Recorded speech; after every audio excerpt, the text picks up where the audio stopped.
Yo guys, selain berita tentang Kevin Dix yang mencetak gol dan membawa imbang timnya Copenhagen kemarin di Europa League, ada juga berita tentang PSSI, yaitu melalui Pak Arya Sinulinga tentang ketika ditanya oleh wartawan mengenai kemarin tentang adanya hashtag yang bergema ya, hashtag Sintayong out itu gimana kira-kira tanggapan dari Pak Arya ya, seperti ini kita lihat beritanya ya.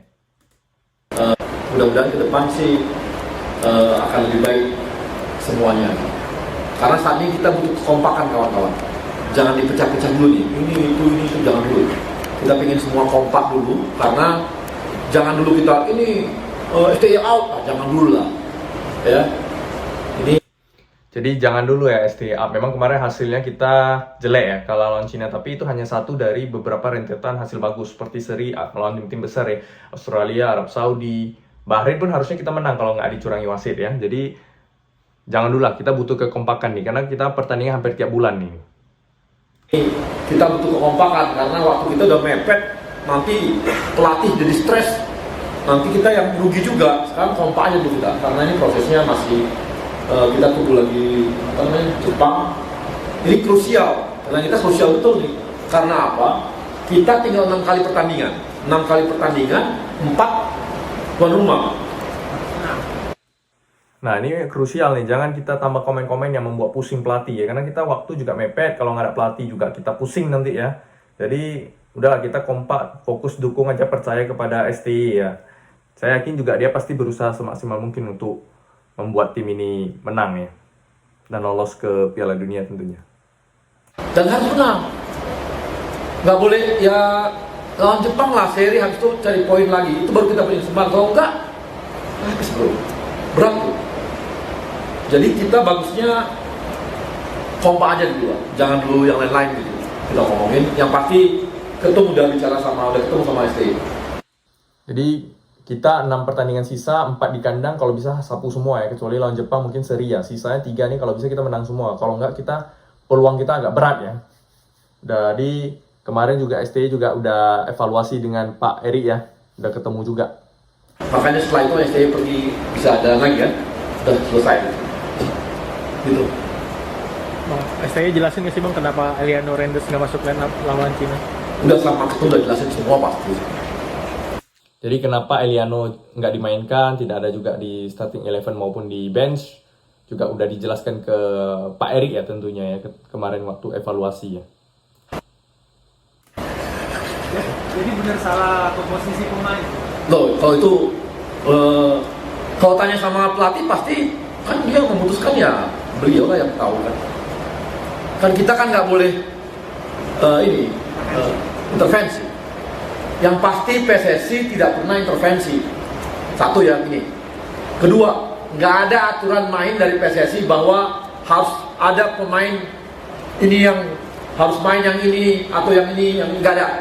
Pokoknya yang terbaik silakan diambil oleh pelatih.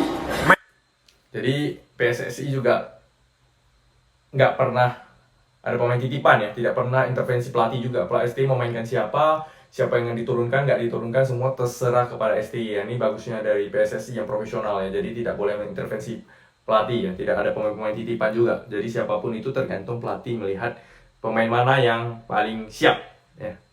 Mainkan susu kamu. Yang pasti PSSI sediakan semua. Gitu. Tapi dalam evaluasi sempat ditanyakan hasil kok bisa kalah lawan Cina kemarin di evaluasi? Ya pasti ditanya semua lah. Kok bisa kalah, kenapa? Kemarin misalnya lawan Bahrain, kok kita nggak konsen? Mau nambah berapa menit pun harusnya konsentrasi dong. Iya dong. Nggak boleh salah lain gitu. Jadi oke, satu sisi wasit oke, kita terima. Tapi kan kita evaluasi kita juga. Kenapa bisa kehilangan konsentrasi pada saat di ujung-ujung itu? Jadi termasuk evaluasi kenapa bisa kalah dari Cina, bisa seri lawan Bahrain ya. Karena kita melalui evaluasinya sepertinya kita harus evaluasi diri sendiri juga, karena di luar wasit memang salah, tapi kita juga tidak konsentrasi di akhir pertandingan. Padahal itu udah tinggal detik-detik terakhir ya. Memang sewaktu tendangan pojok itu ada beberapa pemain yang nggak jaga di tiang gitu. Biasanya ada pemain yang di tiang, padahal itu udah menit-menit terakhir. Maunya kan semua pemain kalau bisa 11-nya di daerah gawang ya, karena kita juga nggak ngarepin counter attack lagi, karena itu kalau ditahan mungkin dibuang bola udah habis gitu. Ini bisa jadi pengalaman juga buat kita ke depannya ya. Itu juga evaluasi tuh. Namanya main bola kan bos. Ini ya bola nendang juga ke gawang kita mana bisa kalau itu. Ya, itu konsentrasi aja. Kan kemarin kehilangan konsentrasi tuh. Ya harusnya kita kayak niru-niru Arab Saudi sama Bahrain lah. Ini jatuh gitu kan bisa, ini enggak mainnya serius banget gitu. Bawa-bawa bola kemana tiba-tiba peluk bola jatuh kan bisa aja. Tapi kan buktinya Bahrain menang lawan Australia, kan dia nulir juga ketika dia jatuh-jatuhan, berarti bisa jatuh-jatuhan gitu. Ya kalau bisa diving sedikit, bukan diving lah, maksudnya Pak Arya mungkin maksudnya by mengulur waktu ketika udah menang, karena apapun yang terjadi waktu kita gini-gini jalan juga ya. Memang kemarin kita nggak melakukan itu mungkin karena pemain kita pemain kelas Eropa yang nggak suka melakukan hal-hal seperti itu ya gitu. Drama ya nggak apa-apa lah, kita ini kadang-kadang ini mungkin karena dia pemain diaspora jarang nonton sinetron gitu. Jadi kurang dramanya kurang gitu bos ya. Siap, Bang. Kalau ibaratnya dia pemain diaspora nih kurang nonton sinetron kalau kata Pak Arya, jadi dia nggak tahu cara drama-drama ya. Tapi itu yang bagus sih sebenarnya, pemain bola itu harus profesional ya seperti itu.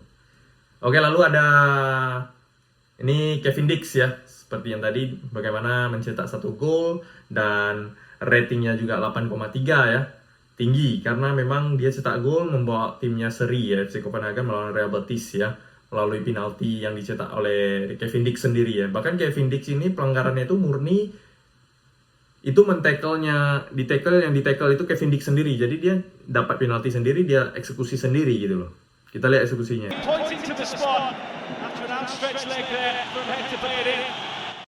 Begitu percaya diri ya daripada seorang Kevin Dix sebelum menendang penalti ya.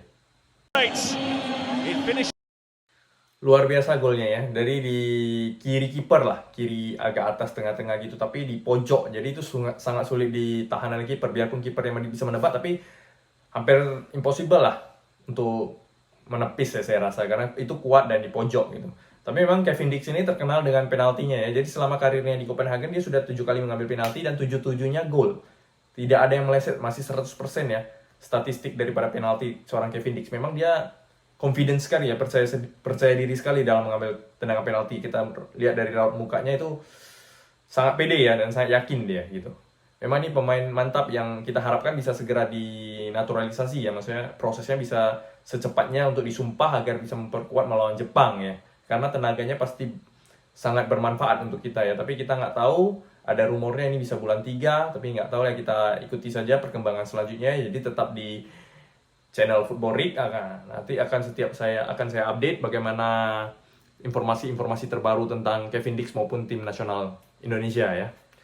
Lalu kita ada pertandingan lain, pemain kita yaitu Mads Hilgers kemarin juga tampil di Europa League juga melawan Lazio ya. Di situ timnya FC Twente itu kalah 2-0.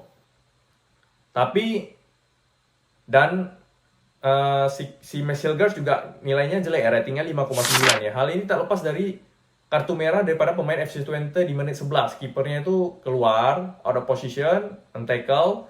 Jadi ibaratnya itu last man lah. Pemain last man, jadi karena di-tackle, karena itu kemungkinan gol, jadi kartu merah. Mau tidak mau mereka bermain dengan 10 pemain. Jadi ya apa boleh buat lah, 10 lawan 11 ya. Akhirnya Bang Mes juga kalah ya, 2-0 dan ratingnya juga jelek. Tapi media Belanda masih memuji ya. Media Belanda masih memuji permainan di FC Twente, khususnya Mads Hilgers ya. Bahkan mereka tulis itu Mads Hilgers mempesona ya. Biarpun hanya 10 orang, tapi dia tulisnya Mads Hilgers mempesona. Ini berarti membuktikan berkualitas daripada seorang Mads Hilgers. Nggak salah dia membela Indonesia, dan kita patut syukur ya dia membela Indonesia gitu. Karena dia memang pemain yang top dan luar biasa ya. Lalu ada satu lagi ini bonus ya.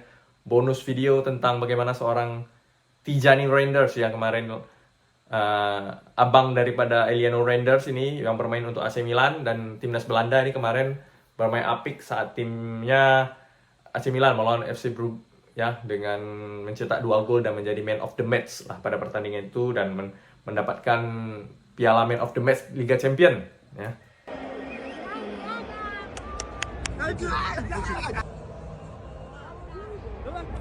Reinders è per te. Grazie, grazie. Prima volta? Segunda, ok. Kita lihat tuh bagaimana Tijani mendapatkan piala Man of the Match Liga Champion ya. Mukanya Indonesia banget ya. Seperti Eliano juga. Tapi sayang dia memperkuat tim nasional Belanda ya. Nggak apa-apa, nanti kita akan ketemu Belanda juga di Piala Dunia ya suatu hari nanti ya, saya yakin.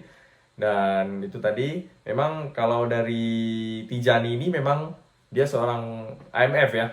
Pemain nomor 10 dan dua golnya di Liga Champion kemarin membuat dia menjadi masuk buku rekor ya. Menjadi orang ketiga dari Belanda yang mencetak 2 gol atau lebih di Piala Liga Champion ya, setelah pertama kemarin Marco van Basten dengan mencetak 4 gol saat tahun 92 melawan Gothenburg ya, lalu ada Clarence Seedorf di tahun 2007 melawan Shakhtar Donetsk ya dengan cetak 2 gol. Jadi ini pemain ketiga lah yang berhasil mencetak 2 gol atau lebih bagi tim AC Milan ya, pemain Belanda yang mencetak 2 gol atau lebih untuk AC Milan di Liga Champion ya. Jadi semoga kedepannya semakin banyak pemain-pemain kita yang tampil di Liga Champions dan Europa League ya. Karena itu pialanya lebih bergengsi ya. Oke, sekian video kali ini. Terima kasih yang udah nonton dan terima kasih juga udah like. Sampai jumpa di video selanjutnya ya. Ciao.